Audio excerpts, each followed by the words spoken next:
Hello, good morning, my dear students. How are you? I hope that you will be fine. Today, we are going to study about the economics of class 12 CBSE, and today's topic is environment, its function, and major issues of environment. So, let's start today's topic: environment, its function, and major issues of environment. So first we will discuss about the definition of environment. So what is the environment? Generally we see that everything that surrounded us is the environment. जो भी इस अर्थ पर हम resources देखते हैं और जो हमारे आसपास जो चीजें दिखाई देती है वो सब एनवायरनमेंट का पार्ट होती है. तो एक प्रॉपर डेफिनेशन एनवायरनमेंट की क्या हो सकती है? It is given here.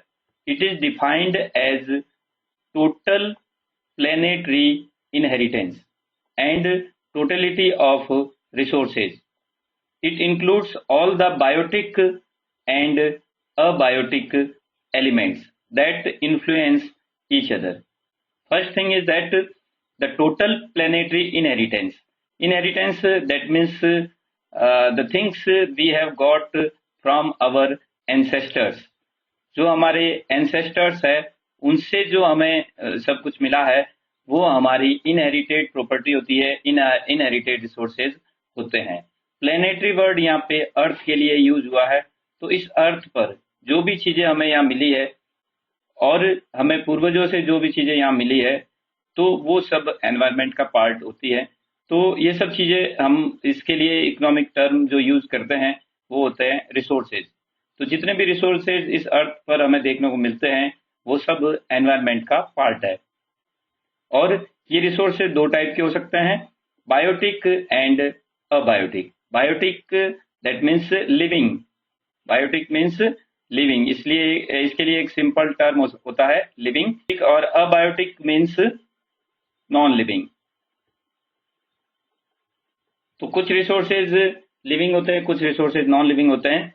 तो सभी प्रकार के रिसोर्सेज हम एनवायरनमेंट में शामिल करते हैं. Next we will do detail study about biotic elements and abiotic elements. Biotic elements, all living elements, the birds, animals, plants, fisheries, etc. जो भी हम living things यहाँ पे देखते हैं, animals है जो हमारे लिए बहुत उपयोगी होते हैं, plants है या फिर forest है, fisheries है, birds है. तो ये सब resources है. जैसे गाय भैंस हमारे लिए बहुत उपयोगी होती है, हॉर्स, एलिफेंट्स, ये सभी पालतू जानवर हमारे लिए बहुत उपयोगी होते हैं. तो ये हमारे रिसोर्सेज जो है वो बायोटिक रिसोर्सेज होते हैं.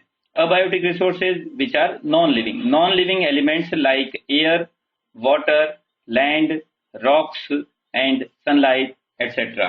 Renewable and non renewable resources. Resources को हम और अलग तरीके से क्लासिफाई कर सकते हैं. पहले वो जो रीन्यूएबल होते हैं और दूसरे वो जो नॉन रीन्यूएबल होते हैं. रीन्यू पुनर्नवीकृत, और जो पुनः नवीकृत नहीं किए जा सकते हैं वो नॉन रीन्यूएबल रिसोर्सेज होंगे. These are those which can be used without the possibility of the resources becoming depleted और एग्जॉस्टेड. तो डिप्लीटेड नहीं हो सकते या फिर एग्जॉस्टेड नहीं हो सकते, ऐसे रिसोर्सेज रीन्यूएबल होते हैं, मतलब जो कभी नष्ट नहीं होते. अगर नष्ट होते हैं तो फिर वापस से वो रीजनरेट किए जा सकते हैं. That is a continuous supply of resources. तो ऐसे रिसोर्सेज की कंटिन्यूअस सप्लाई होती रहती है. Remains available for example we can see trees in forest and fish in the ocean. अगर हम पेड़ पौधों को देखते हैं, अगर हम पुराने पेड़ पौधे काट देंगे फिर हम उसका इस्तेमाल करेंगे तो नए पौधे लगा करके आने वाले टाइम में बहुत बड़े पेड़ हो जाएंगे, फिर हम उसका बाद में और इस्तेमाल कर सकते हैं. तो इस टाइप से ये धीरे धीरे रीन्यू होते जाएंगे और रीन्यू होने के कारण हम उसका इस्तेमाल आसानी से कर सकते हैं. दूसरे टाइप के जो रिसोर्सेज नॉन रीन्यूएबल होते हैं जिनको वापस नया नहीं किया जा सकता है, these are those which get exhausted. वो एग्जॉस्ट हो जाएंगे, नष्ट हो जाएंगे विद एक्सट्रैक्शन एंड यूज, उसको एक्सट्रैक्ट करेंगे, उसको हम रिसोर्सेज को प्राप्त करेंगे, फिर उसका यूज करेंगे तो अब वो नष्ट हो जाएंगे। For example fossil fuel, fossil fuel petrol है या फिर डीजल है, क्रूड ऑयल जिससे ये सब बनता है, और इसके अलावा मिनरल्स है। तो इसका जो स्टॉक है वो लिमिटेड है, और अगर हम उस स्टॉक को खत्म कर देंगे तो फिर ये जल्दी से वापस नए नहीं बनेंगे, उनको नया बनने में करोड़ों वर्ष लग जाते हैं। तो हम इसको नॉन रिन्यूएबल रिसोर्सेज में शामिल करेंगे। तो इस टाइप से हमने देखा दो टाइप के रिसोर्सेज है, पहले वो जो नए किए जा सकते हैं और जो नए नहीं किया जा सकते हैं। तो दोनों टाइप के रिसोर्सेज है, इसको जनरली हम रिसोर्सेज को इन दो पार्ट में भी डिवाइड करते हैं। Now we will discuss about the functions of environment. हम देखेंगे कि एनवायरनमेंट के क्या क्या फंक्शंस है, एनवायरनमेंट हमारे लिए किस तरीके से काम आता है, तो उसकी हम स्टडी करेंगे। जिसके अंदर पहला पॉइंट है supply resources. Environment supply resources, environment हमारे लिए रिसोर्सेज की सप्लाई करते हैं जिसके माध्यम से हम अपनी लाइफ को अच्छा बना सकते हैं, हमारा लिविंग स्टैंडर्ड उससे अच्छा हो जाएगा। जब हमारे पास रिसोर्सेज होंगे तो हम उससे अपनी लाइफ को अच्छा बना सकते हैं और हम अपनी अर्निंग भी कर सकते हैं। तो अगर रिसोर्सेज नहीं होंगे तो हम अपने अर्निंग भी नहीं कर पाएंगे और हम अपनी लाइफ को अच्छी तरह से नहीं जी पाएंगे। Supply resources, resources such as renewable and non renewable of energy are supplied by environment.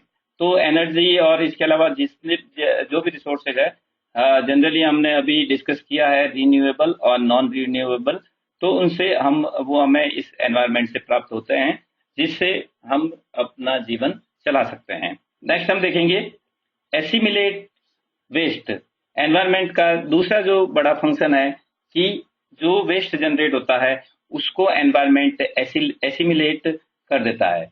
Assimilate कर देता है मतलब वेस्ट को डिस्ट्रॉय कर देता है और उसको हमेशा हमेशा के लिए नष्ट कर देता है। तो बहुत सारा वेस्ट हम जनरेट करते हैं, जो प्रोडक्शन और कंजम्पशन पर की एक्टिविटीज होती है तो उससे वेस्ट जनरेट होता है। Production and consumption activities generates waste which is absorbed by the environment. Environment उसको एब्जॉर्ब कर लेता है, मतलब कि एसिमिलेट कर देता है। These are the similar words. तो जैसे अगर मान लो हम देखते हैं हमारी डेली एक्टिविटीज में हम बहुत सारा वेस्ट जनरेट करते हैं, बहुत सारा हमारा गार्बेज होता है, तो वो गार्बेज एक समय के बाद में एनवायरनमेंट उसको नष्ट कर देता है। बहुत सारे एनिमल्स है उनकी डेथ हो जाती है, तो डेड एनिमल्स है वो एक समय के बाद में इस एनवायरनमेंट में एसिमिलेट हो जाते हैं। इसी टाइप से पेड़ पौधों के सूखे पत्ते होते हैं वो नीचे गिरते हैं, फिर बाद में उससे खाद बन जाती है और वो एनवायरनमेंट में एसिमिलेट हो जाते हैं। इसी टाइप से बहुत सारे आजकल की जो ह्यूमन एक्टिविटीज है उसमें हम बहुत सारी चीजें ऐसे वेस्ट के रूप में जनरेट करते हैं, तो एनवायरनमेंट उसको एसिमिलेट कर देता है और हमारा एनवायरनमेंट एसिमिलेट करने के बाद में हमारा एनवायरनमेंट साफ सुथरा हो जाता है। Next important point, that is the important function of environment, that environment sustains life। Life को सस्टेन करता है, लाइफ को इस धरती पर बनाए रखता है और ये कई लाखों करोड़ों साल से ये धरती है तो इसमें ये जीवन बना रहता है, कोई न कोई जीव यहाँ पर इस धरती पर उपस्थित रहते हैं। तो ये एनवायरनमेंट का ये भी एक मेजर फंक्शन है। It sustains life by providing genetics, genetics के माध्यम से एंड बायोडाइवर्सिटी, बायोडाइवर्सिटी के माध्यम से ये लाइफ को सस्टेन करते हैं। Genetics that means first generation होगी, उससे अब बाद में सेकेंड जनरेशन क्रिएट होगी, फर्स्ट जनरेशन से सेकेंड जनरेशन अपना आप क्रिएट होगी। जैसे कोई पेड़ होता है उसके सीड्स होते हैं, उस सीड्स से एक नया पौधा बन करके तैयार हो जाएगा, न्यू प्लांट वहां पे क्रिएट हो जाएगा। फिर उस प्लांट का और सीड क्रिएट होगा, उस सीड से फिर एक नया प्लांट क्रिएट हो जाएगा। तो पुराने प्लांट नष्ट हो जाएंगे, नए प्लांट यहाँ पे क्रिएट होते जाएंगे। इसी टाइप से ह्यूमन बींग्स है, एक जनरेशन है, दूसरी जनरेशन आएगी, फिर तीसरी जनरेशन आएगी, चौथी जनरेशन आएगी, ठीक है। तो इस टाइप से एक जनरेशन नष्ट होती जाएगी, फिर एक नई जनरेशन क्रिएट होती जाएगी। तो ये जेनेटिक्स के माध्यम से होता है और एक नई लाइफ यहाँ पे आती जाएगी और ये धरती इसके अंदर लाइफ का प्रोसेस है वो चलता रहेगा। Biodiversity is also important thing. Biodiversity, that means there are various type of plants and animals. Various types of plants and animals. बहुत सारे टाइप के प्लांट्स और एनिमल्स यहाँ पे देखने को मिलते हैं. अब अलग अलग टाइप की स्पेसीज होने की वजह से अगर मान लो कोई एक स्पेसीज खत्म हो जाती है तो दूसरी स्पेसीज यहाँ पे बनी रहती है. तो करोड़ों टाइप की स्पेसीज प्लांट्स की है, करोड़ों टाइप की स्पेसीज है वो एनिमल्स की है. तो किसी कारणवश एनवायरनमेंट में चेंजेस होने की वजह से कुछ स्पेसीज नष्ट हो जाती है तो बाकी स्पेसीज यहाँ पे बनी रहती है. जैसे डायनासोर अभी एक्सटिंक्ट हो गए लेकिन बाकी जीव यहाँ पे मौजूद है. इसी टाइप से आने वाले टाइम में कुछ एनिमल एक्सटिंक्ट होने की कगार पे आए हुए हैं तो वो अगर नष्ट हो जाएंगे तो बाकी एनिमल यहाँ पे बने रहेंगे. इस टाइप से यहाँ पे लाइफ हमेशा हमेशा के लिए बनी रहती है. Next important point is that environment provide aesthetic services. Aesthetic services जो एनवायरमेंट हमें प्रोवाइड करता है वो भी एक इम्पोर्टेंट फंक्शन है. Aesthetic that means the services that is related to beauty. Beauty से रिलेटेड जो सर्विसेज होती है उसको हम एस्थेटिक सर्विसेज बोलते हैं. So environment looks beautiful. Environment हमें बहुत ही अच्छा लगता है, देखने में सुंदर लगता है, तो इससे हम हमारी लाइफ है वो अच्छी हो जाती है, हमें अच्छा अनुभव यहाँ पे होता है. Environment provides aesthetic services like scenery which includes rivers, oceans, mountains, deserts. तो यहाँ पे जितनी भी चीजें हम देखते हैं तो एक सीनरी के रूप में दिखाई देती है और जिसमें नदियाँ होती है, माउंटेन्स होते हैं, वाटरफॉल्स होते हैं, फॉरेस्ट होते हैं. तो उनको देखकर हमें खुशी का अनुभव होता है क्योंकि वो देखने में हमें सुंदर दिखते हैं. और तो ये भी एक एनवायरनमेंट का इम्पोर्टेंट फंक्शन है जो हमारे लिए उपयोगी है. So we will see that what is the environment crisis. Environment crisis क्या होता है उसके बारे में हम डिस्कस करेंगे. Environment is able to perform these functions without any interruption. Environment ये सभी प्रकार के फंक्शन बिना किसी इंटरप्शन के, बाधा के ये फंक्शन पूरे करता है. As long as the demand on these function is within its carrying capacity. What is the carrying capacity? The resource extraction is not about the rate of regeneration. तो एनवायरनमेंट की सबसे बड़ी विशेषता है कि इसके अंदर एक तो हम रिसोर्सेज एक्सट्रैक्ट करते हैं और एनवायरनमेंट रिसोर्स को जनरेट करता है. पहली बात है एनवायरनमेंट क्या करता है? रिसोर्स को जनरेट करता है. Resource generation by environment. And what we do, we extract the resources. तो हम लोग क्या करते हैं? रिसोर्सेज को एक्सट्रैक्ट करते हैं, एक्सट्रैक्ट रिसोर्सेज को करते हैं. सो एक्सट्रैक्शन ऑफ द रिसोर्सेज. तो दो चीजें हैं इसके अंदर, एक तो रिसोर्सेज को जनरेट करना, एक रिसोर्सेज को एक्सट्रैक्ट करना. तो जब रिसोर्स का एक्सट्रैक्शन रिसोर्स जनरेशन से ज्यादा नहीं होता है तब तक उसकी कैरिंग कैपेसिटी होती है. मतलब कि रिसोर्स जनरेशन ज्यादा होने चाहिए, ये ज्यादा होना चाहिए, और रिसोर्स एक्सट्रैक्शन है वो कम होना चाहिए. तो अगर मान लो हमारे यहाँ पे मान लो ट्रीज के लिए, ट्रीज एक रिसोर्सेज है, अगर 100 ट्रीज है वो जनरेट हो गए और हमने ट्रीज का इस्तेमाल किया वो 80 है, तो जितना हम रिसोर्सेज यूज कर रहे हैं उससे ज्यादा एनवायरनमेंट में क्रिएट हो रहे हैं, तो ये इसकी कैरिंग कैपेसिटी होगी.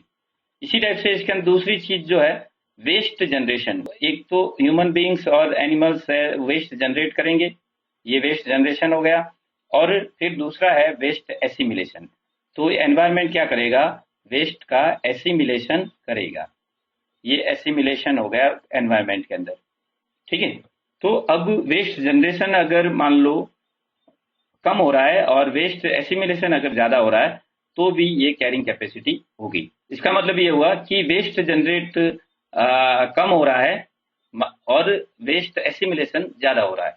हमने मान लो 80 टन वेस्ट जनरेट किया, 80 टन वेस्ट जनरेट किया और एनवायरनमेंट ने 100 टन वेस्ट को एसिमिलेट कर दिया. तो एनवायरनमेंट साफ सुथरा रहेगा क्योंकि जितना हम वेस्ट जनरेट कर रहे हैं पूरा का पूरा एसिमिलेट हो रहा है, तो इसमें कोई परेशानी नहीं होगी. तो ये होगी एनवायरनमेंट की carrying capacity.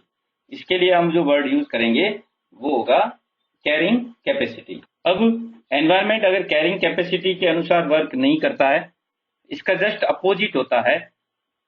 Environment carrying capacity में नहीं है कि वेस्ट जनरेट ज्यादा हो रहा है, एसिमिलेशन कम हो रहा है, रिसोर्सेज का एक्सट्रैक्शन ज्यादा हो रहा है और रिसोर्स जनरेशन कम हो रहा है, तो ऐसी कंडीशन में एनवायरमेंट क्राइसिस क्रिएट होगा।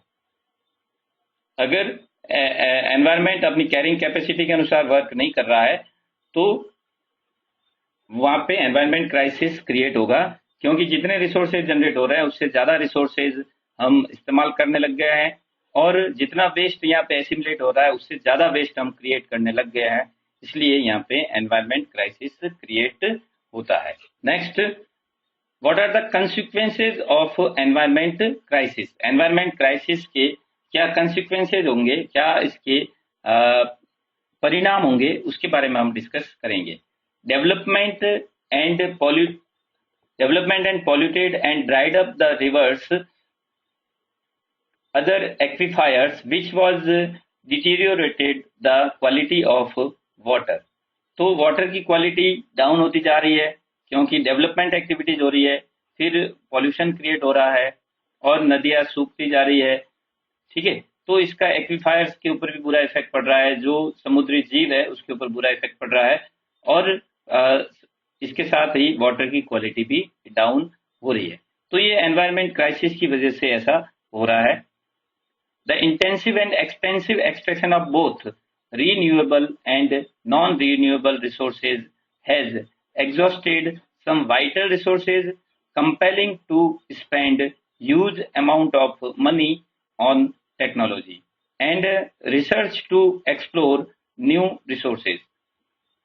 नेक्स्ट थिंग इज दैट हम इंटेंसिव और एक्सपेंसिव तरीके से हमारे जो रिसोर्सेज है उसको एक्सट्रैक्ट कर रहे हैं, उसको ज्यादा से ज्यादा यूज कर रहे हैं और उनको ज्यादा यूज करने की वजह से कुछ रिसोर्सेज है वो एग्जॉस्टेड हो गए हैं, बिल्कुल नष्ट होने की कगार पे आ गए हैं, जिसके अंदर जनरली हम फॉसिल फ्यूल की बात करते हैं।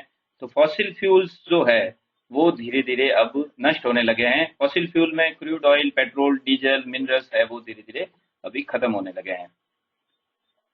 और इसके साथ ही जो हम रिसोर्सेज एक्सट्रैक्ट करते हैं उसमें हम बहुत ही ज्यादा मनी वेस्ट कर रहे हैं, बहुत ही ज्यादा टेक्नोलॉजी का इस्तेमाल कर रहे हैं और उस टेक्नोलॉजी की वजह से नई नई टेक्नोलॉजी को क्रिएट करके हम रिसोर्सेज को ज्यादा से ज्यादा एक्सप्लोर करने की कोशिश करते हैं और ज्यादा नए से नए रिसोर्सेज ढूंढने में हम अपनी एनर्जी वेस्ट करते हैं। नई नई टेक्नोलॉजी उसके अंदर इस्तेमाल हमें करनी पड़ रही है।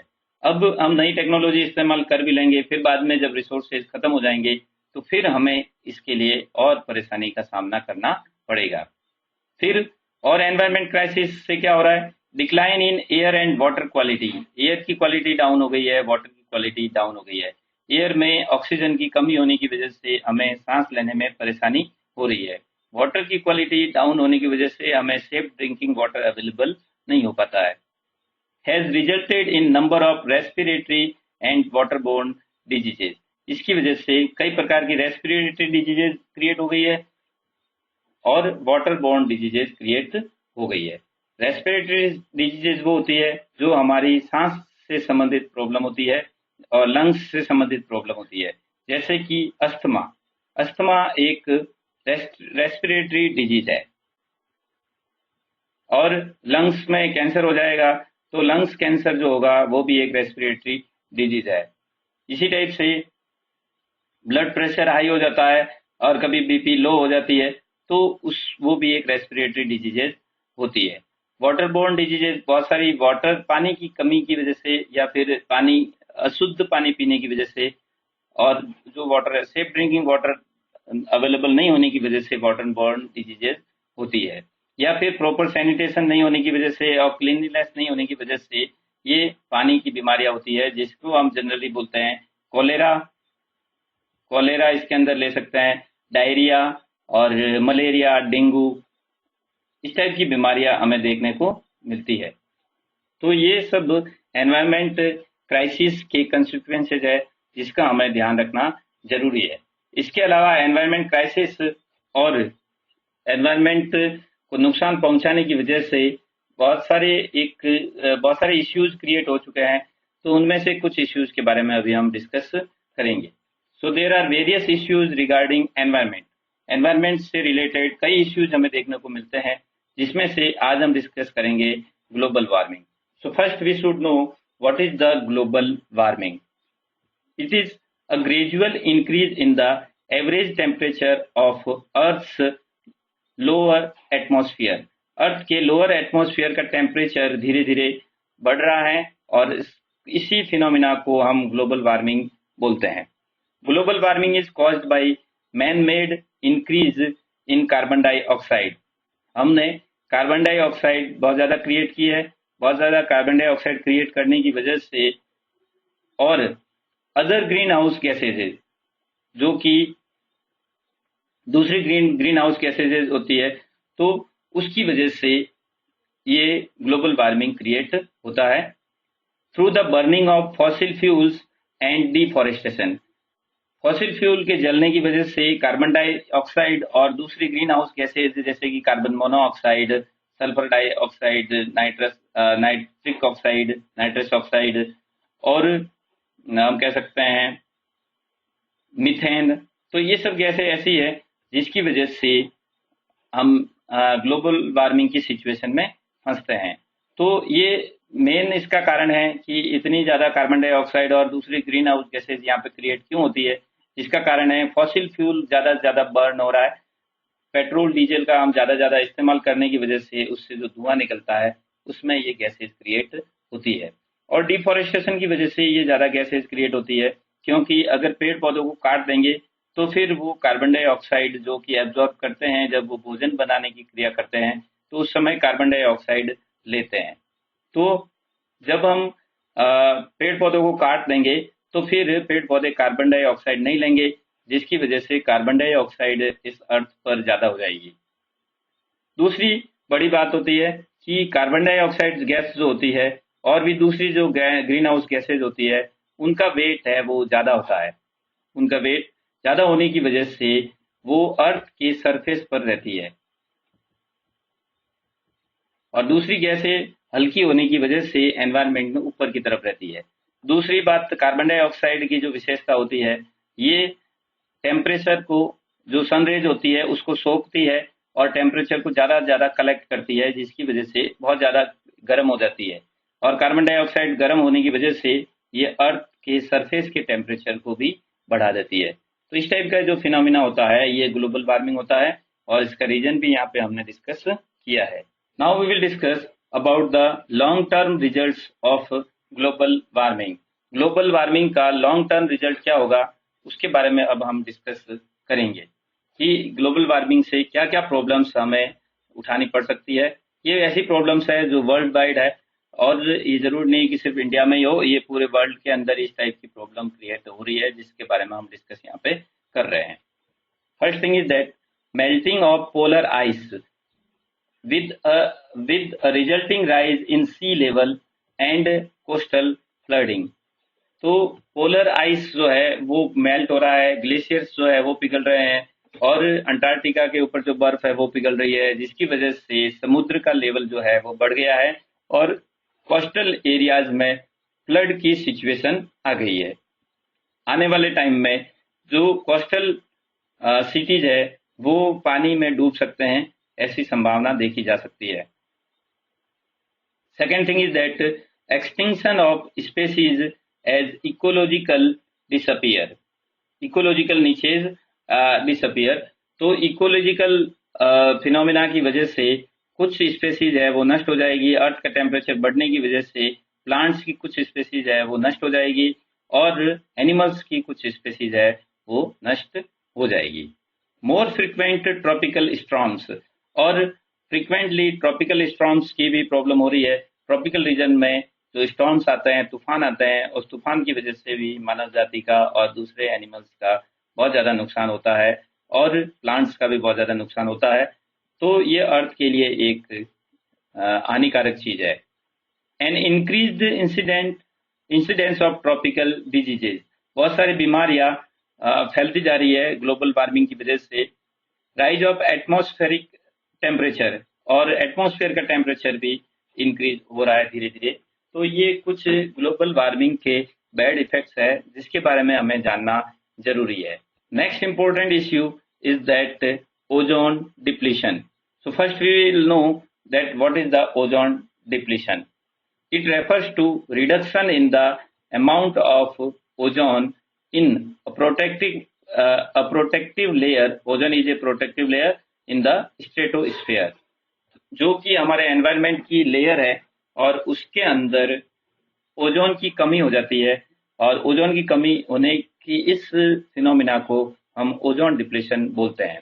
तो जैसा कि हम डायग्राम में देख सकते हैं, अर्थ है, अर्थ के ऊपर सीएफसी गैसेज होती है। उस सीएफसी गैसेज की वजह से, जो अर्थ के ऊपर सीएफसी गैसेज क्रिएट हुई है, उन सीएफसी गैसेज की वजह से ये पहले स्ट्रेटोस्फेयर है, ट्रोपोस्फेयर है, फिर उसके बाद में ओजोन लेयर है। ये ओजोन की जो एनवायरनमेंट के अंदर लेयर है, ओजोन लेयर के अंदर ओजोन की कमी हो जाती है और ये ओजोन लेयर के अंदर ये छेद हो जाता है, ओजोन होल जिसको बोलते हैं। इस ओजोन होल की वजह से सन रेज है वो डायरेक्ट अर्थ के ऊपर आती है, और अल्ट्रावायलेट रेज जनरली जो ओजोन लेयर है, जैसे ये सनलाइट आ रही है, तो ये सनलाइट ओजोन लेयर क्या करेगी, अल्ट्रावायलेट रेज को वापस रिफ्लेक्ट कर देती है।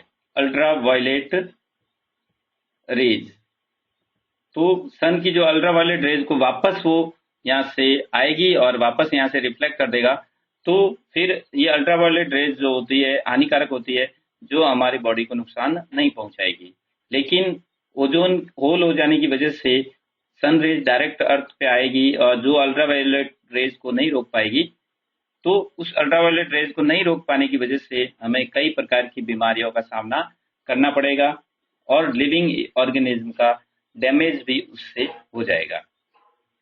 Next thing is that the problem of ozone depletion is caused by high level of CFC, chlorofluorocarbon gases, used as cooling substances in air conditioners and refrigerators.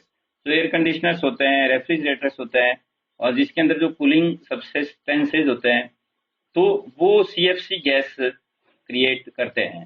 CFC का मतलब होता है chlorofluorocarbon. As a result of depletion, the ozone layer, more ultraviolet radiation comes to Earth, causing damage of living organism. और इसकी वजह से living organism का damage होगा और अल्ट्रावायलेट रेज अर्थ के ऊपर आ जाएगी और उसका नुकसान हमें भुगतना पड़ेगा, जिसकी वजह से लिविंग ऑर्गेनिज्म भी डैमेज होगा और मानव जाति को कई प्रकार की बीमारियों का सामना करना पड़ेगा। Thank you very much for watching this video and save the environment because it is very much useful for us. अगर हम एनवायरनमेंट को नुकसान पहुंचाएंगे तो आने वाले समय में ये मानव जाति बिल्कुल नष्ट हो जाएगी। तो हमें अगर इस अर्थ पे सर्वाइव करना है तो हमें अपने एनवायरनमेंट को बचा के रखना पड़ेगा। Thank you once again.